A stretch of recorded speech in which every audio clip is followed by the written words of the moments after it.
L'intelligence artificielle depuis 2 ans, c'est entre guillemets tout et n'importe quoi. C'est-à-dire qu'on a énormément de choses dans tous les sens et ça bouge tout le temps. Et même quand on est dans le domaine, c'est très difficile de suivre. On fait une plateforme logicielle avec des concurrents qui ont des milliers de personnes. Finalement, on arrive à faire à peu près la même chose. On n'a pas besoin d'être 150 pour ça. Aujourd'hui, avec les modèles de type Mistral, OpenAI, etc. ou d'autres, il vaut mieux piocher, orchestrer pour faire quelque chose de fonctionnel. Moi, c'est Déborah. J'ai troqué ma blouse d'infirmière pour devenir coach mental. Et avec Delta Podcast, je vous propose de partir à la rencontre d'entrepreneurs passionnés. Des parcours sincères, des moments de doute, des réussites et surtout beaucoup d'inspiration. C'est parti. Jérôme Denomazy, bonjour. Bonjour. Qui es-tu ? Jérôme Denomazy, je suis annécien. J'ai un peu plus de 50 ans, 54 ans précisément. Voilà, je suis marié, j'ai 2 grands-enfants, 18 et 20 ans. Et je suis cofondateur de Fabric. Voilà. Ok. Au-delà du titre de cofondateur de Fabric, qu'est-ce que tu pourrais nous dire de toi qui nous permettrait de comprendre un peu qui tu es ? Alors si on regarde un petit peu dans le miroir, voilà, je suis de formation ingénieur, mais également je suis une double formation aussi en administration des affaires. Voilà, que j'ai fait après mon début de travail. Et puis j'ai un parcours professionnel à la fois dans des petites entreprises, un peu start-up, mais plutôt dans les années 90. Et puis grand groupe de conseil, voilà, Accenture, puis IBM, à la fois à Paris et en Suisse, voilà, qui m'ont fait apprendre pas mal de méthodologies, de tout ce qu'on apprend dans les grands groupes qui sont intéressants. Mais ça m'a pas empêché également dans mon parcours professionnel de partir faire un tour du monde pendant 1 an et de bouger voilà. Donc ça, c'est un petit peu comment j'ai pu arriver jusque là.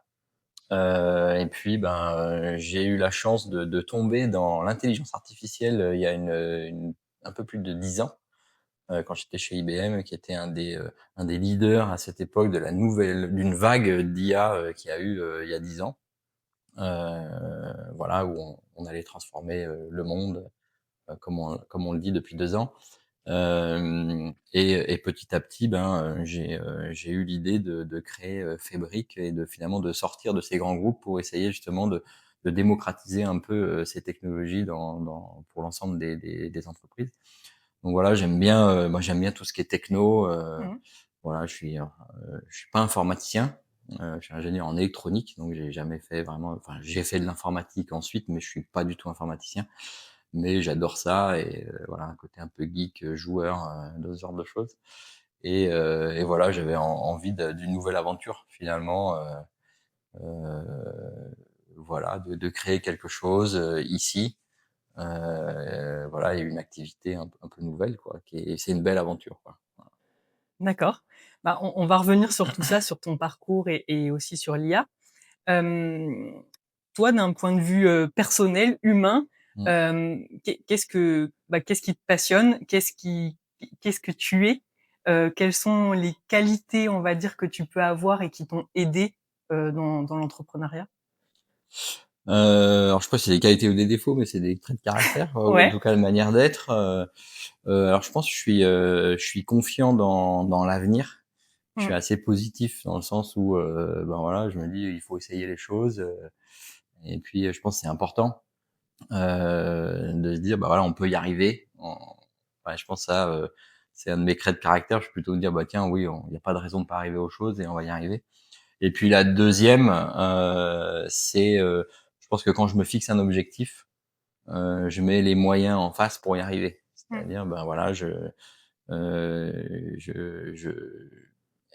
dis pas que rien ne m'arrête, mais voilà, je vais faire tout ce que je peux, je vais y passer le temps qu'il faut, je vais avancer pour atteindre l'objectif. Voilà, que ce soit quand j'ai rénové une maison ou voilà, fait un tour du monde, et il faut financer tout ça, voilà. Et c'est vraiment ça. Ou dans le sport, voilà, je me fixe un objectif et puis je me fais un plan et puis je l'exécute quoi finalement. Alors ça paraît pas très drôle, mais finalement je trouve que c'est justement là qu'on a le plaisir de réussir quelque chose parce que on a mis les moyens qu'il fallait et puis ben, on a tout mis ce qu'on pouvait et c'est là qu'on obtient ce plaisir. Donc je pense qu'il y a ces deux choses là. Et puis je crois que je fais aussi confiance aux gens Mmh. par défaut. C'est-à-dire voilà, je fais d'abord confiance aux gens. Avant, bah, après, il peut y avoir des choses qui vont pas, mais alors c'est un avantage et un inconvénient. Hein, ça permet d'aller vite sur certaines choses, puis parfois, bah, on se trompe aussi et bah faut gérer. Mais voilà, c'est un peu des traits de caractère, on va dire plutôt sur l'humain que sur la technique. Mmh, je vois. OK. Quand tu me parlais de plan d'action, je trouve ça intéressant. Donc tu dis: «C'est pas très drôle», mais comme on en parlait juste avant qu'on allume les micros, j'ai commencé la course à pied il y a peu de temps et j'ai été surprise de voir à quel point, si on a un plan, qu'on le suit, qu'on est régulier, qu'on travaille, bah, les choses arrivent, assez facilement, on va dire. Quel est ton point de vue là-dessus? Alors, ça c'est la théorie, c'est-à-dire Mmh, que bien sûr, voilà, on a un objectif, il faut se donner les moyens d'y arriver, donc on fait un plan, mmh, que ce soit dans le sport, hein, voilà, parfois c'est plus ou moins difficile, parce mmh, que, voilà et puis il faut que le plan soit adapté aux objectifs. Si on fait pas du tout ce qu'il faut pour, bah, ça va pas marcher. Donc il y a un côté pas drôle parce que finalement on voilà, parfois on a l'impression d'exécuter des tâches une à une, hein, si c'est courir 4 fois par semaine ou voilà, mais parfois, ben, il faut exécuter un plan marketing ou, voilà, faire certaines choses qui sont pas forcément toujours ce qu'on aime faire au quotidien, mais il faut quand même le faire pour arriver à l'objectif. Hem, voilà, après c'est la théorie parce qu'il y a toujours des événements, extérieurs, qui peuvent arriver et donc il faut s'adapter, il faut adapter son plan, faut en fonction de ça, hein, si on se blesse ou si on est malade, ben, il faut changer son plan, et puis voir si on peut quand même atteindre l'objectif. Et c'est pareil dans la vie, des entreprises, on peut avoir un imprévu, un décalage, de paiement de clients ou un financement qui arrive pas ou un collaborateur qui s'en va ou il y a des imprévus et donc ça fait partie de ça et donc après on fait plutôt de la gestion de risque finalement, qui fait partie du métier et de la vie, voilà, qu'on a quoi. Donc c'est pour ça que voilà, c'est important d'avoir des plans pour atteindre des objectifs. Ça, je suis persuadé, mais néanmoins ça suffit pas. mmh, OK. Tu as passé un certain nombre d'années, chez IBM, donc Mmh. un grand groupe, international.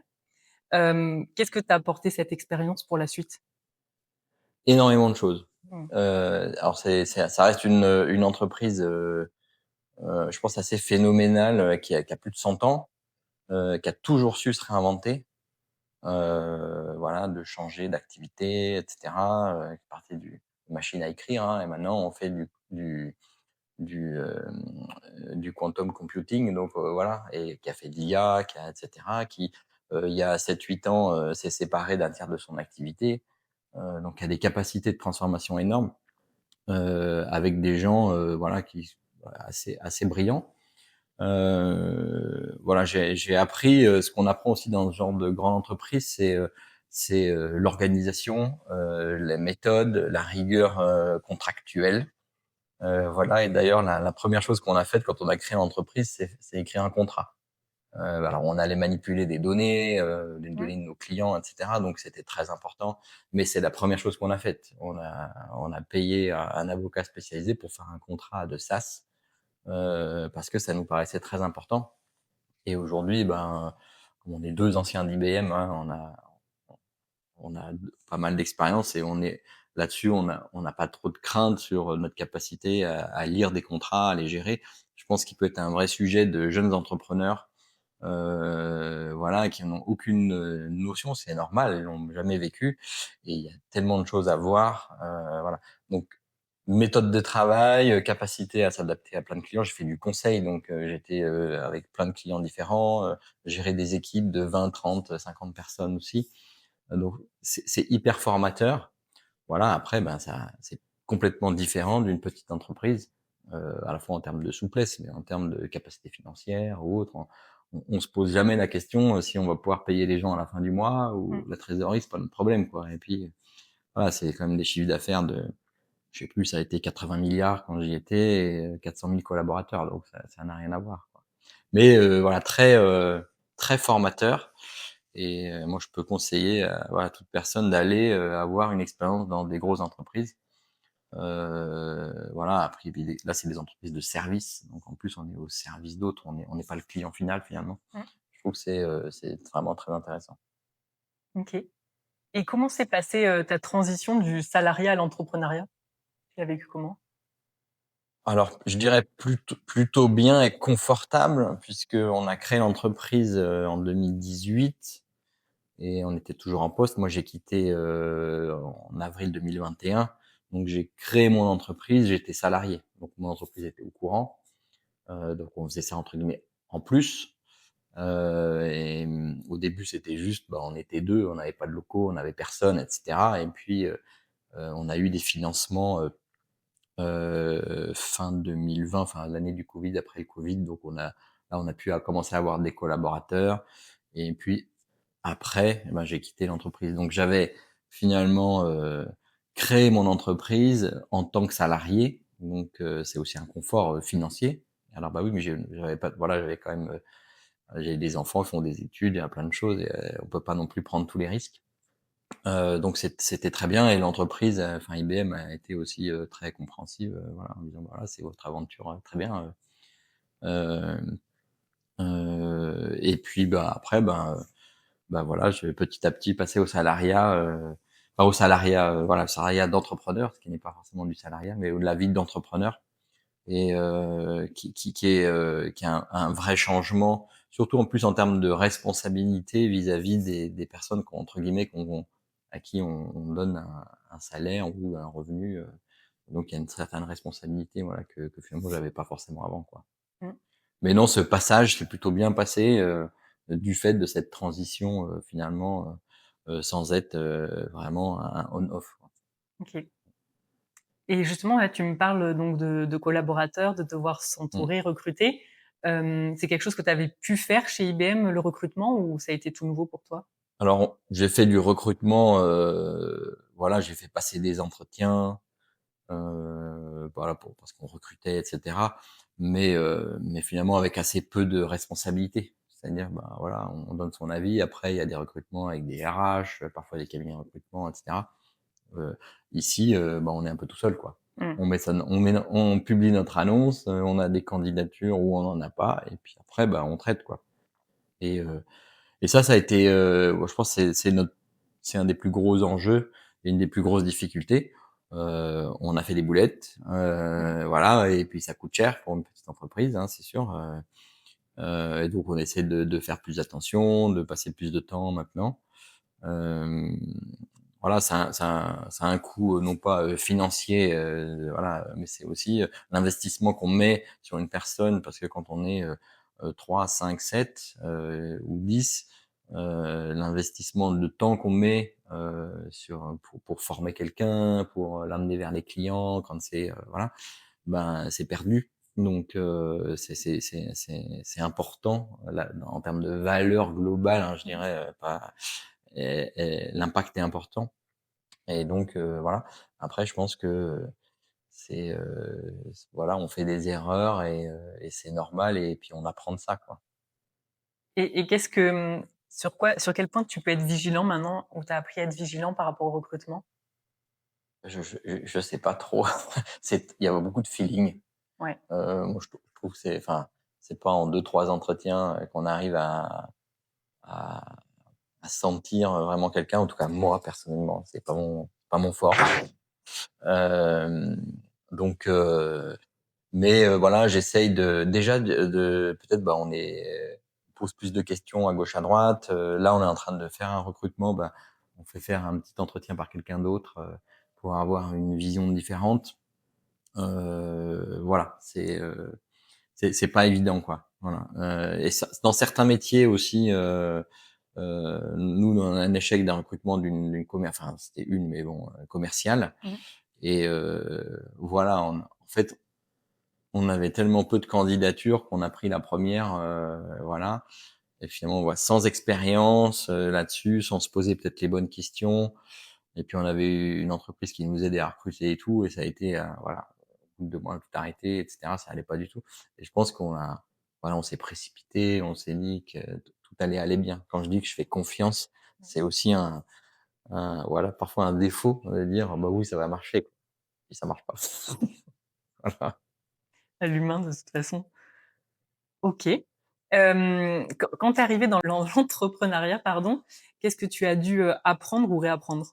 Qu'est-ce que j'ai dû apprendre ou réapprendre? J'étais déjà très multitâche en fait, c'est un peu un trait de caractère aussi.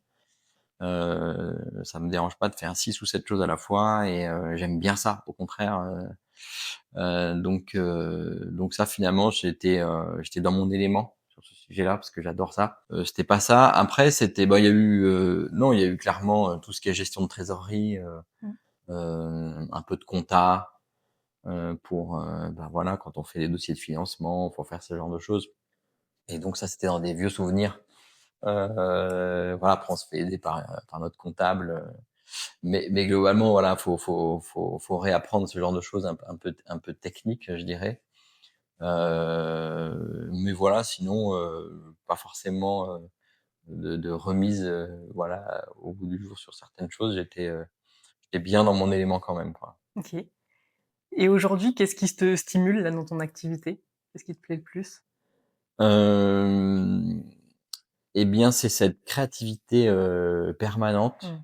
Voilà, moi j'aime bien avoir des idées, créer des choses. Je suis pas forcément un gestionnaire, même si je dois gérer, quelque part. Ce qui me stimule,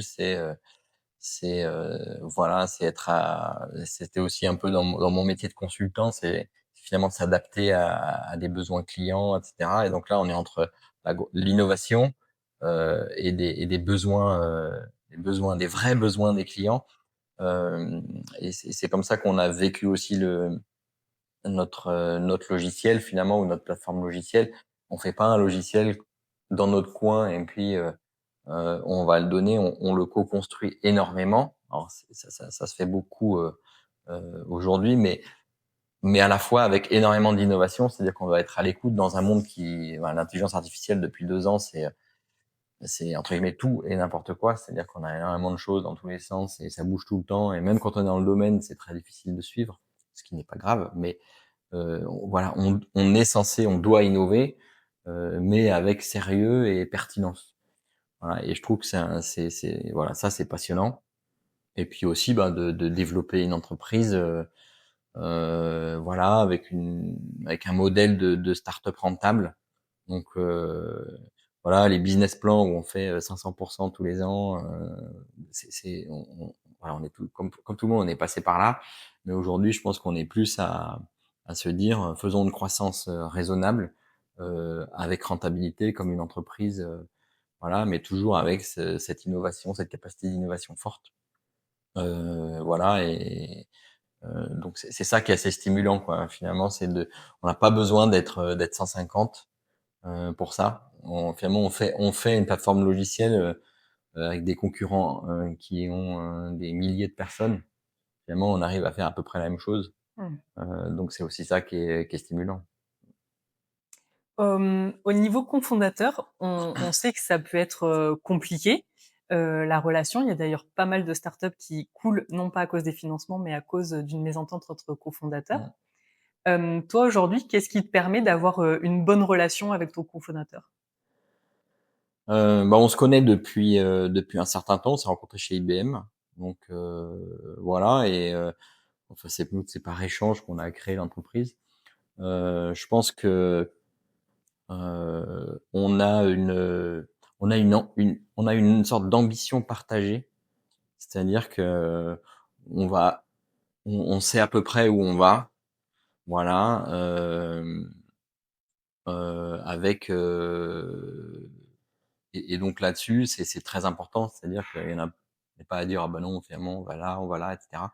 Globalement, on partage un peu cette vision et cette trajectoire, et quand on discute beaucoup et on arrive à rapidement trouver des terrains d'entente ou la manière d'avancer, ensemble. Donc ça, on est assez connecté là-dessus. On a je pense, même si on fait tous les deux un peu tout, Mmh. on a quand même un partage de certaines responsabilités qui s'est fait assez naturellement et qui se passe qui se passe bien quoi. Voilà, après on a chacun nos hauts, nos bas, nos moments où on est bien, pas bien, et on sait prendre le relais, de l'autre. Enfin, en tout cas, on essaye. Parce que bah voilà, il y a des moments qui sont plus difficiles que d'autres. Donc je pense que c'est important. Voilà, pour que voilà, sinon on est assez différents. On n'a pas forcément les mêmes loisirs, etc., les mêmes réseaux, mais c'est pas grave. Finalement, on est assez complémentaires et euh, et voilà, et c'est une aventure commune. Mmh. Et donc voilà, je pense que c'est aussi voilà un partage de vision euh, qui évolue. Hein, c'est-à-dire que je dis pas que tous les mois ça peut changer, mais on échange énormément au quotidien. Euh, voilà, je pense que c'est ça quoi. C'est cette chose-là qui fait que ça marche bien quoi. Et je comprends que ce soit un vrai sujet, c'est-à-dire que d'abord d'être deux, Mmh. en tout cas pas seul, être deux pour être trois, etc. Euh, de ne pas être seul, c'est hyper important. Mmh. Euh, voilà, d'écouter et vraiment de faire ça à plusieurs, et même d'être deux plutôt que plus. C'est qu'à deux, on est obligé de s'entendre, entre guillemets. Hein. C'est sûr qu'à trois, après, on peut y avoir un deux contre un, ou etc. Ou même quand on est trois, ça fait trois contre un, etc. Enfin, à deux, finalement, on est deux moitiés, quoi. Et c'est aussi, je pense, finalement un atout. Mmh. Et justement, vous vous êtes répartis les tâches, comment? Tu m'as dit que c'était de façon assez naturelle, mais concrètement, Ouais, bah alors Pierre, il est plus technique que moi, donc il a quand même plus de compétences, voilà, d'architecture, d'infrastructure, voilà. Ça n'empêche pas il a fait du conseil, il a fait ce genre de choses, mais là-dessus, il y a pas photo. Donc il gère plus les équipes techniques au quotidien, tout ce qui est processus de développement, etc. Donc ça s'est fait naturellement. Voilà. De l'autre côté, bon, moi, j'ai toute la partie administrative, voilà, qui m'incombe plus, parce que voilà, ça me dérangeait pas, et puis voilà. Et la partie sales et voilà, plus relation à ce niveau-là. Même si je suis pas un vendeur non plus, mais voilà, c'était ça, il y avait une logique. Après, tout ce qui est roadmap, ça fait ensemble. Innovation, on innove tous les deux. Tout ce qui est relation client, donc vraiment quand on parle de sales, mais la partie client, on se les partage. Et puis c'est là qu'on avait recruté, on recrute maintenant aussi quelqu'un là-dedans on commence à en avoir un peu trop pour pouvoir les gérer tous les deux. mmh. Et c'est important aussi que ce soit fait comme ça. Donc voilà, on a finalement des endroits où on partage, et puis sinon quand même des domaines vraiment plus séparés. Mais il n'empêche que je peux faire à un moment de la partie gérer les équipes techniques, faire des choses techniques, et de l'autre côté, Pierre va faire de la facturation, ce genre de choses, parce que voilà. Donc euh, donc oui, mais il y a quand même un partage qui s'est fait assez naturellement. OK. J'aimerais aborder maintenant avec toi le sujet de l'IA, puisque c'est quelque Ouais. chose qui est quand même au cœur, de Fabric. Concrètement, comment fonctionne votre solution? Alors, notre solution, on va dire, c'est une brique IA de la relation client, si Mmh. on peut dire. Donc, on a une plateforme logicielle qui est là où on va aider les services clients, ou en fait, ça dépend dans quel métier, à gérer la relation avec leurs clients.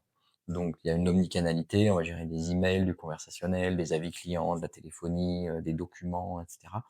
Et l'IA va être au cœur du processus de traitement de ces flux, que c'est de la compréhension, de l'extraction de données, de la génération de contenu, voilà, et puis de l'automatisation. Quand on parle des chatbots, aujourd'hui, ils deviennent un peu plus à la mode, mais nous, on a travaillé beaucoup l'automatisation sur les emails ou sur ce genre de choses. Donc globalement, et là de l'IA, il y en a un peu partout, avec des algorithmes différents, Donc historiquement, on venait d'IBM, donc on utilisait la technologie IBM. On est en train d'ailleurs cette semaine de décommissionner, comme on dit. Voilà, c'est un peu la fin. Et puis après, en fait, on va à la fois sélectionner des algorithmes, les combiner, voire les surentraîner quand c'est utile. C'est pas toujours utile, hein, ça sert à rien de faire des choses de façon inutile. J'ai toujours été surpris d'ailleurs par, alors moi maintenant, avant ChatGPT, d'entreprises qui levaient de l'argent pour créer des modèles de langage, alors qu'il y avait déjà des gros acteurs dessus. Ça me paraissait peine perdue. Enfin voilà, il vaut mieux bien utiliser et surentraîner les choses plutôt que de repartir de zéro. Et aujourd'hui, avec les modèles de type Mistral, OpenAI, etc. ou d'autres, hein, il vaut mieux piocher, orchestrer pour faire quelque chose de fonctionnel. Il y a pas de il y a pas d'avenir à faire quelque chose d'équivalent de ces entreprises-là. Ils ont trop de moyens.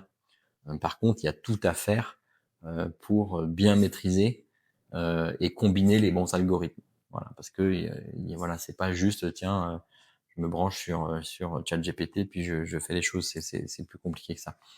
Voilà, donc on a mis et nous finalement on est vraiment parti de l'intelligence artificielle pour traiter des flux plutôt que d'avoir des concurrents hein, comme Salesforce, Zendesk, ce genre d'entreprises qui sont partis d'une logiciel de gestion de tickets, quoi, voilà, et qui rajoutent de l'IA par-dessus. Et donc c'est vraiment une approche différente. Et aujourd'hui, on travaille.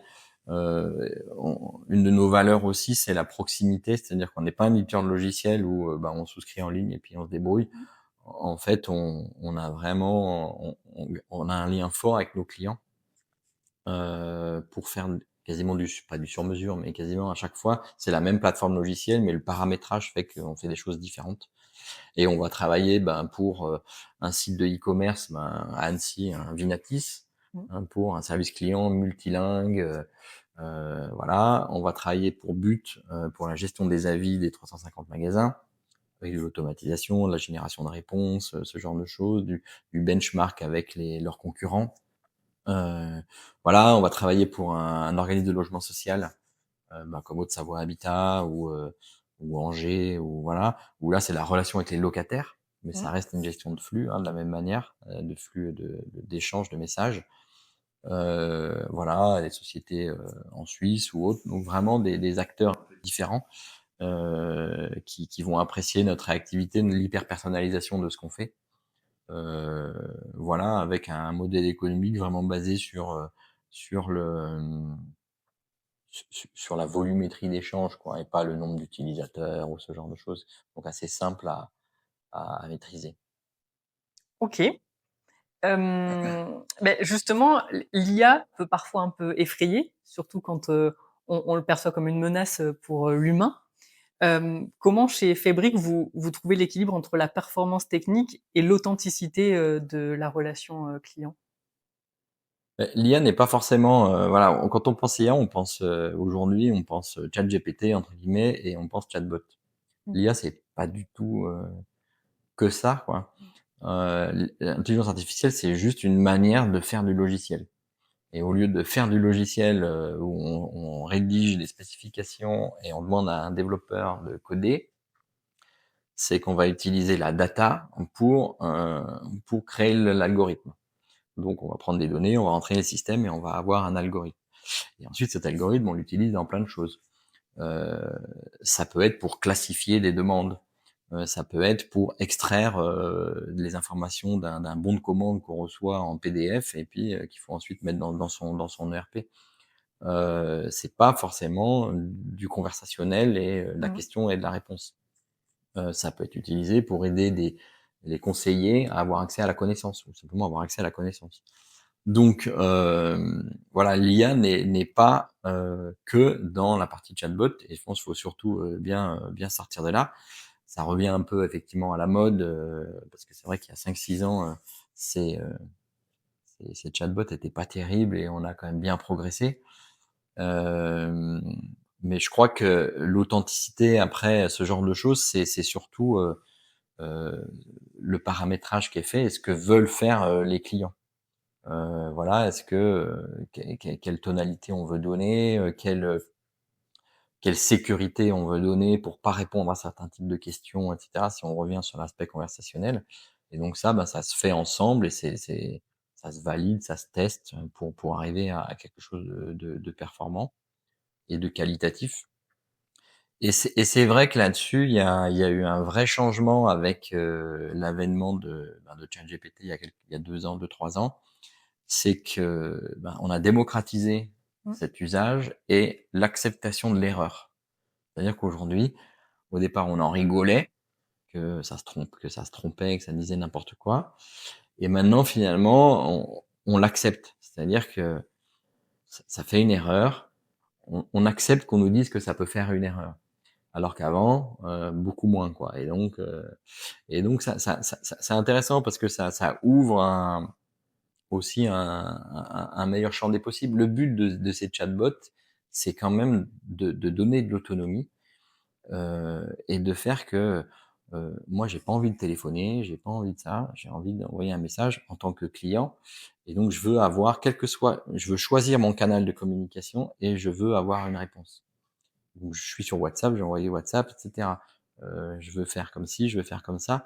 Et donc, ça peut permettre d'ouvrir beaucoup plus ce genre de choses et finalement de libérer du temps à une équipe humaine pour répondre au téléphone aux personnes qui veulent téléphoner. Voilà, ou plutôt que de voilà donc moi je suis pas très fan des callbots comme on appelle Mmh. ça. En tant qu'humain, j'aime bien si je téléphone, c'est pour parler à un humain. Sinon j'écris, voilà. Mais c'est personnel, heu, mais je pense que voilà, la technologie permet finalement d'apporter un meilleur service tout en libérant du temps humain. Et ça permet aussi, je pense, qu'on appelle le tech shoring, qui est intéressant. Hein, on parle de l'offshoring en disant il y a beaucoup d'entreprises qui ont externalisé leur service client à l'étranger parce que ça coûte moins cher. Voilà, Mmh. point. Finalement, on va faire du tech shoring, ça veut dire qu'on va externaliser une partie de notre service client à de la technologie, donc de l'IA, finalement, un chatbot, un mailbot pour répondre aux questions simples, etc. Et sinon, on va relocaliser parce qu'il y a besoin de plus d'expertise, de plus d'empathie, et cetera. Et là, il faut des gens qui ont la culture de vos clients. Et donc voilà, ça peut être, je pense, que c'est une trajectoire intéressante. Et aussi en termes de relocalisation, etc. Je pense qu'il y a, il y a, il y a, il y a un, il y a un chouette enjeu là-dedans. OK. Mmh, tu m'as dit que ça faisait une dizaine d'années, que tu étais tombée dans l'IA. Moi, il y a encore quelques années, l'informatique, l'IA et cetera, c'était pas du tout, quelque chose auquel je m'intéressais. Aujourd'hui, mon mari est développeur, donc de façon, un peu, fortuite, je suis obligée de m'intéresser à ça et donc ça fait partie, vraiment de j'ai l'impression de la vie de mon quotidien. Quand j'en discute autour de moi, les gens sont encore, assez loin de tout ça. Hem, mais là, par contre, récemment, j'ai été surprise, parce que je participe au Startup Weekend, donc j'ai participé cette Oui. année et l'année d'avant, en intégrant à chaque fois une équipe de porteurs de projets. Et l'année dernière, l'IA était très peu évoquée et cette année, donc c'était au mois d'octobre, j'ai été surprise à quel point où l'IA était là pendant tout le week-end. Tout le monde l'utilisait. Les présentations n'avaient rien à voir avec celles de l'année dernière. En un week-end, ils ont pu déjà avoir un MVP très sérieux grâce Mmh. à l'IA. Donc toi, qu'est-ce que t'en penses? Est-ce que c'est moi qui suis biaisée et qui ai l'impression de voir une accélération, ou est-ce qu'il y a une réelle accélération ces derniers temps autour de l'IA? Non, alors il y a une réelle accélération. Quelque part, on a eu, voilà, on a souvent des vagues comme ça, hein, mais il y a clairement une démocratisation euh, et qui s'explique comme on l'expliquait il y a 10 ans. Finalement, l'IA, qu'est-ce que c'est? Encore une fois, c'est on brasse des données pour créer de l'algorithme. L'algorithme peut faire quelque chose. Donc, il peut créer des slides, il peut créer du code, il peut générer du texte, il peut créer des images, etc. Et, et pour arriver à ça, comme on doit avoir, c'est des calculs mathématiques qui a besoin de beaucoup de puissance de calcul. Il faut beaucoup de puissance de calcul et il faut beaucoup de données. Et Aujourd'hui, la puissance de calcul augmente exponentiellement depuis des années. Voilà, on a de plus en plus de puissance de calcul et on arrive à mieux orchestrer tout ça. D'où les investissements pour des data centers gigantesques, etc., pour entraîner les modèles. Et on a de plus en plus de data avec les téléphones mobiles. On a de la data, des images, des textes, on a partout.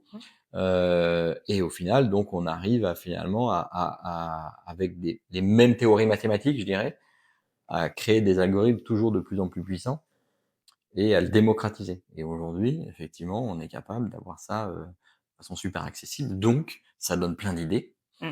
Et il y a plein de gens qui ont plein d'idées pour utiliser de l'IA pour des applications. Alors après, quel est l'avenir de ce genre de choses? Moi, je ne pourrais pas dire.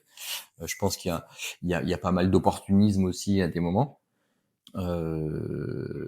Et puis parfois, simplement il y en a qui créent une application, voilà, je sais pas, il y a une grosse boîte américaine qui avait créé, du résumé de réunions, etc.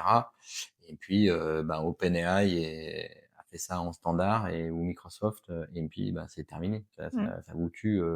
Donc vous avez intérêt quand même à garder un différenciant fort.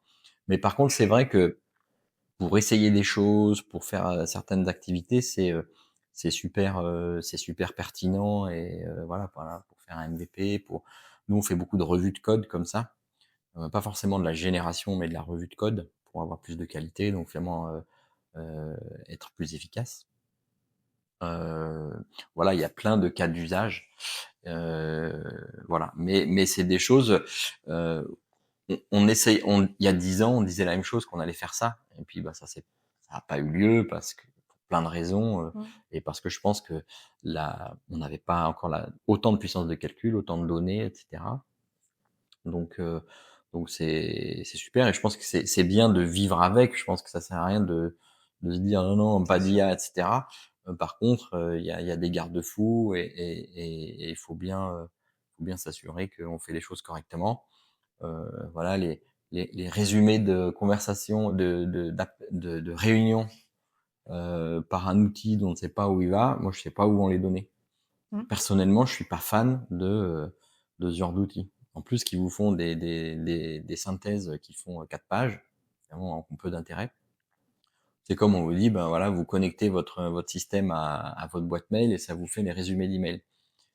Euh, Moi, j'ai pas besoin qu'on lise mes emails, etc. J'arrive à gérer mes emails. Peut-être à se poser la question, est-ce qu'il faudrait pas recevoir moins d'emails plutôt que d'avoir créé beaucoup de volume d'emails pour avoir un outil qui lit vos emails. Voilà, encore une fois, la technologie, c'est de la technologie, mais qu'est-ce qu'on veut faire au final, quoi. Oui. Mais justement, je vois à quel point l'IA est un enjeu actuellement, comment elle façonne aussi notre façon de travailler.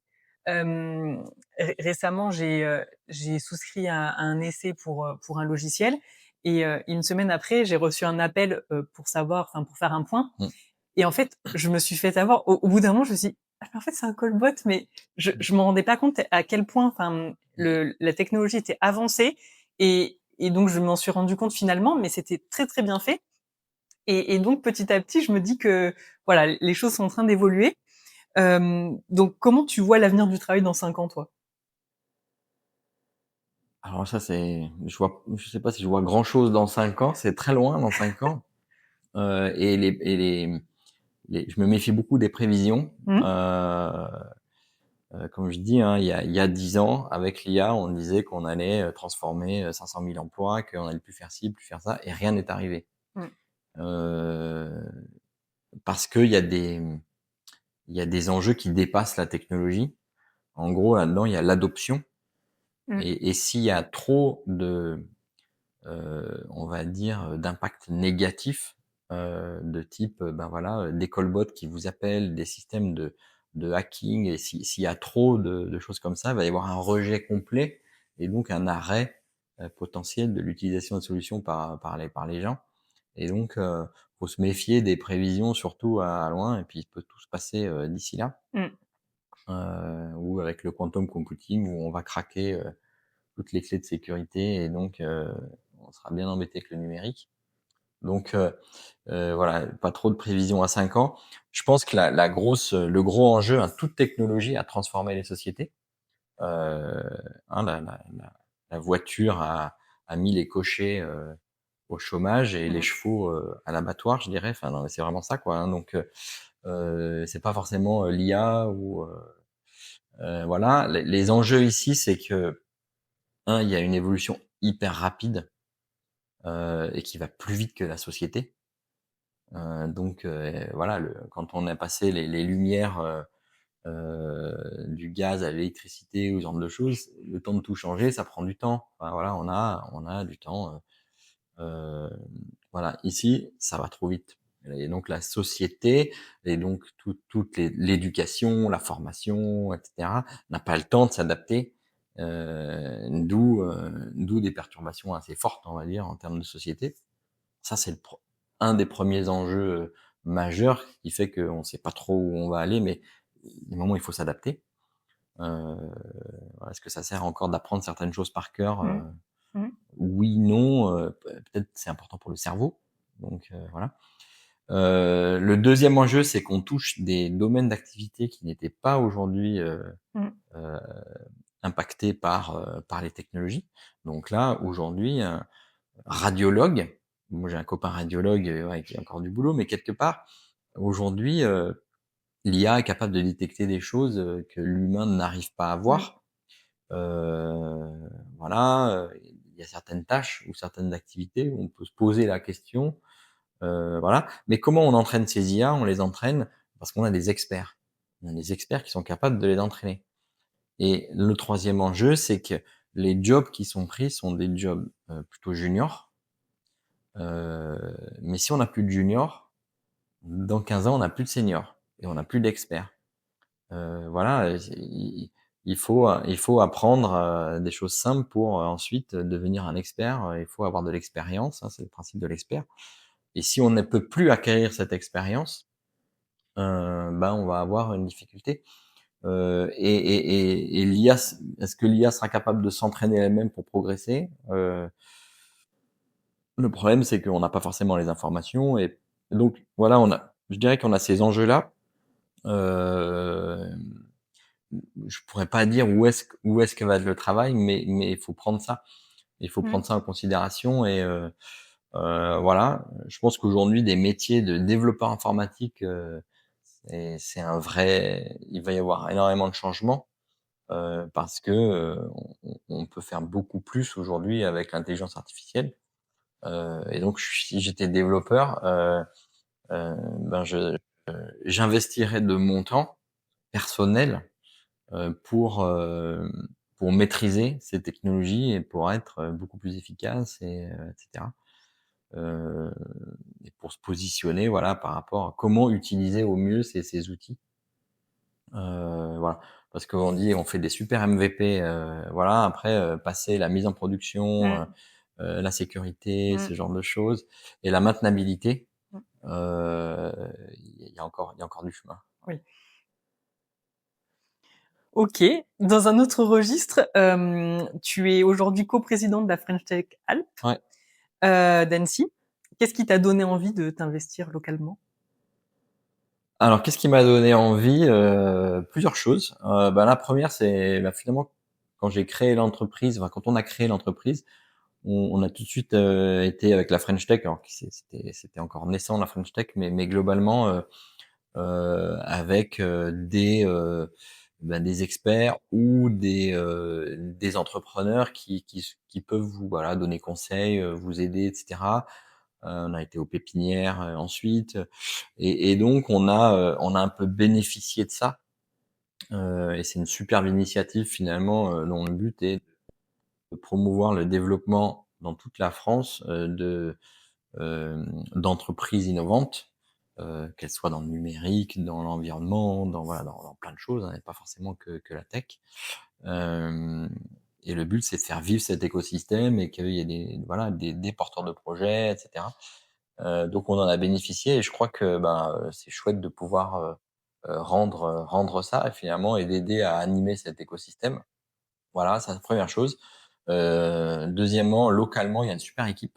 Moi, j'ai rejoint en fait une équipe qui était là depuis un certain temps et qui sont chouettes, qui sont disponibles pour créer des initiatives, voilà, et d'animer ça. Et puis, il y a on voit bien qu'il y a des nouveaux porteurs de projets, etc. Et je trouve que c'est un chouette, c'est un chouette projet. Et voilà. Et si on peut agir un peu pour, au final, mobiliser aussi les plus grosses entreprises dans l'écosystème, parce que je pense que une des premières choses pour les startups, c'est d'avoir des clients et pas forcément des financements. Mmh. Je pense que le modèle est en train quand même bien d'évoluer. Il y a beaucoup de startups où leur premier client, c'est les levées de fonds. Moi, je pense que ça doit être les clients. Et donc, pour ça, le mieux, c'est que les entrepreneurs et les entreprises puissent se confronter à des futurs clients et donc ils se rencontrent. Et on a un super tissu économique ici, que ce soit dans l'e-commerce, dans plein de domaines. Il y a pas mal de collectivités locales, il y a pas mal de choses. Et donc, il faut se faire rencontrer ces gens-là pour finalement peut-être porter l'innovation dans des entreprises plus grosses qui ont parfois du mal parce que voilà, on a une structure, on a ce genre de choses. Et deuxièmement, permettre à des petites entreprises de tester leur modèle, enfin de le tester pas gratuitement entre guillemets, hein, Mmh. vraiment en faisant un projet, en avançant et de pouvoir bien se lancer, quoi. C'est vrai que, moi je suis bordelaise d'origine. Ça fait 2 ans que je suis arrivée sur la région annécienne et j'ai été, assez agréablement surprise de tout cet écosystème entrepreneurial qu'il y a sur Annecy, que je trouve, très actif. Toi, tu as un peu plus de recul parce que tu es annécien. Tu as vu évoluer cet écosystème? Tu l'as vu arriver? Tu l'as vu, grandir? Alors, je suis quand même parti 15 ans, donc Oui, j'étais pas là pendant 15 ans. Et en fait, j'ai aussi, depuis que je suis là, les 10-12 premières années, je travaillais en Suisse. OK. Et donc, quand on est frontalier, entre guillemets, on est moins impliqué quand même Mmh. dans la partie écosystème. Néanmoins, je pense que alors, ça a toujours été une ville assez dynamique, Mmh. d'un point de vue économique, alors autour du tourisme d'abord, etc. Mais également, il y a quand même des acteurs, voilà, dans le monde du sport, de l'outdoor, il y a toujours eu, hein, Ouais. Salomon, voilà. Il y a eu des industriels aussi un peu. Euh, et je pense que on a su créer ici un environnement propice. Dans l'outdoor, il y a Outdoor Sport Valley qui a vraiment créé ça. Il y a la partie image. On a créé ce qu'on appelle des clusters, hein, où on a finalement toute la chaîne de valeur et parfois même des formations, etc. Qui était un des projets les clusters ont été créés, je crois, dans les années 2010 ou un truc comme ça, un peu partout en France, sur des thématiques. Et il y a vraiment eu ça, ce qui fait que ça porte ses fruits. Et aujourd'hui, il y a vraiment un écosystème qui permet d'accueillir régulièrement des nouvelles entreprises. Alors, il y en a qui marchent, il y en a qui marchent pas, hein, ça c'est la vie, mais globalement, il y a une super dynamique et il faut continuer. C'est-à-dire que c'est très important pour toutes les régions d'avoir ce tissu pour voilà, pour qu'il y ait autre chose que le tourisme ici, quoi. OK. Avec le recul, qu'est-ce que l'entrepreneuriat t'a appris sur toi-même? Euh, je pense quand même toujours ouais, une capacité capacité à aller au bout des choses, enfin, vraiment d'être engagé dans quelque chose, ça c'est sûr. Enfin, c'est plus une confirmation, voilà, mais c'est sûr. Euh, et puis, voilà, d'être sûr que j'aime bien faire les choses qui me plaisent. Mmh. Voilà, de prendre le temps aussi. Voilà, il n'y a pas que l'entreprise dans la vie, mais l'entrepreneur donne aussi une liberté de pouvoir faire des choix, de dire là je vais faire ci, je vais faire ça, voilà, et que c'est important pour moi d'avoir ces libertés de d'action finalement. heu, même si on a des engagements forts, ça permet quand même de s'organiser et d'avoir cette liberté. Et voilà, il y a une liberté dans l'entrepreneuriat qui est fantastique. Mmh. Et quel est ton challenge du moment? Mon challenge du moment, dans l'entreprise? Ouais. Dans l'entreprise, je pense on est à passer une étape, de croissance où on a besoin d'avoir, des renforts, plus seniors, Mmh. pour qu'on puisse, nous, passer la main sur certains sujets. Et donc de ne plus gérer certaines choses, non pas parce qu'on s'en va, mais pour pouvoir, repasser plus de temps sur de la stratégie, sur de l'innovation, voilà, et sur les étapes d'après. Et donc voilà, vraiment quelqu'un qui va, voilà, sur la partie, vente, sur la partie, relation client, éventuellement même d'avoir un lead développeur qui va gérer nos équipes. On a une équipe assez junior. Et voilà, c'est mettre entre guillemets ce niveau intermédiaire. Alors j'aime pas trop, en termes de hiérarchie, mais c'est pas forcément une hiérarchie, mais de pouvoir, avoir des personnes qui prennent vraiment le leadership sur certains sujets. Voilà, pour avoir un peu de recul, ça c'est le challenge de l'année prochaine, quoi. OK. Et là, tu m'évoques que l'équipe est assez junior. Pour avoir, bossé dans une start-up, donc où on était une petite équipe, il y avait, je trouve il y avait deux différences d'âge, des gens qui étaient, au-delà de 40 ans, on va dire, et puis des très jeunes qui avaient 25 ans. Hem, comment tu vis ça, toi, cet écart, Ah bah, c'est intéressant l'écart. Alors c'est vrai qu'en plus nous c'est au-delà de plus de 40 ans, hein, on est quand même plus de 50 ans nous, hein, donc on est des vieux entrepreneurs. Et puis, bah, et voilà, nos équipes, ils ont plutôt 25 ans. Mmh, Enfin l'un a 30 ans, mais c'est plutôt, voilà, c'est assez jeune. Heu et alors on a une culture différente. mmh, Voilà, on n'est pas de la même génération au niveau de la relation au travail. Et puis nous, c'est notre entreprise, donc c'est aussi différent. Heu et puis, voilà, en termes voilà, de l'engagement, qu'on peut pas toujours percevoir. Et pourtant, je pense que c'est des choses, voilà, où c'est des choses où tout le monde progresse. Et on doit accepter, voilà, nous, on doit accepter la manière dont sont, et vivent les jeunes générations. Et finalement, c'est plutôt pas mal. Heu, Ça force à avoir une certaine organisation, et cetera. Mais voilà, au début, bah, on a, voilà, les différentes manières de voir les choses.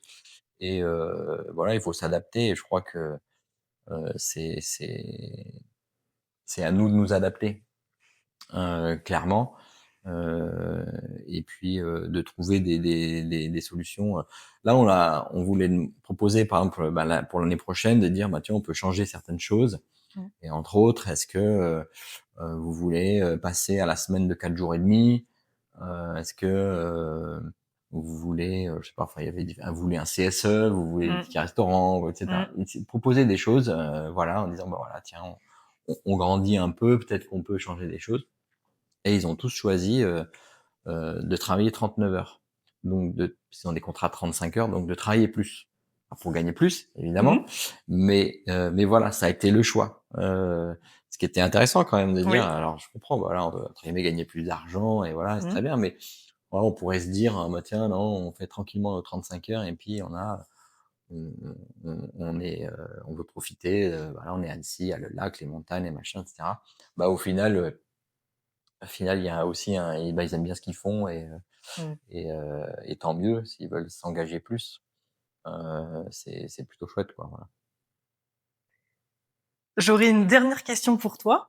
Si tu devais partager quelque chose aux entrepreneurs qui nous écoutent, tu aurais envie de leur dire quoi? Hem, à des futurs entrepreneurs ou des entrepreneurs ou? Ben, je dirais que, ben, il faut vivre ça à fond, mais ça n'empêche pas d'avoir, une vie, à côté.